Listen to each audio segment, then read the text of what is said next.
Alam mo ba, Saling, na naginip ako, inabol daw ako ng cobra. Alam mo ba anong ibig sabihin nun? Ano na naman ba yun, Kulas? Tungkol na naman ba yan sa sugal sa pagsasabong mo? Action!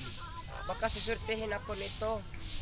Kaya bigyan mo ako ng pera pang sabong ko. Yun. Ay naku, Kulas. Ito na lang natitirang pera natin. Oh, ito. Siguraduhin mo mananalo ka sa sabong yan. Salamat, Saling. Meron akong pang sabong. At sisiguraduhin ko mananalo tayo at di kita bibiguin.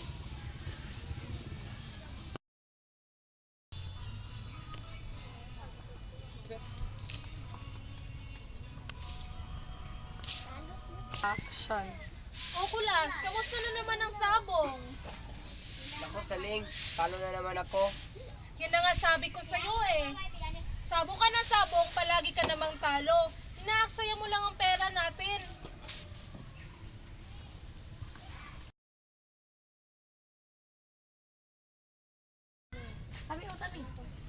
Ay, Kulas, nabalitaan ko, talo ka na naman daw sa sabong. Oo nga, pare. Talo na naman ako. May sikreto ako dyan. Ano yun?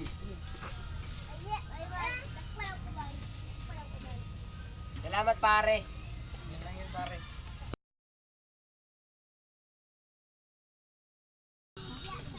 Aling Saling. Mabuti dumating ka, Teban. May iutos sana ako sa'yo. Ano ho yun, Aling Saling? Etong pera, itaya mo to sa manok ng kalaban. At bakit naman sa manok ng kalaban kayo pupusta? Kasi nakakasiguro ako na matatalo na naman si Kulas. Para pag natalo sa, may pera pa rin na babalik sa amin.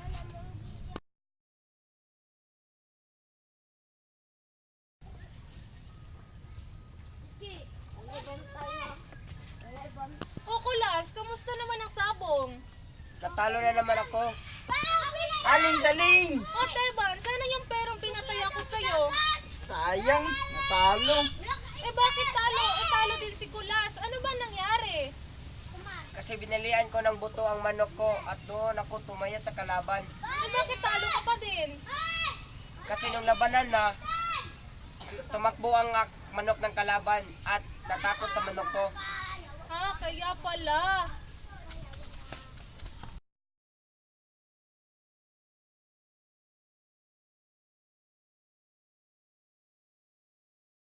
At dahil may napagkasunduan kami ni Kulas, o Teban, kunin mo lahat ng mga tinali ni Kulas.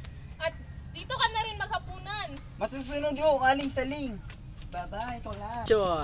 At ikaw naman, Suling, manghiram ka ng mga kawali sa kapitbahay.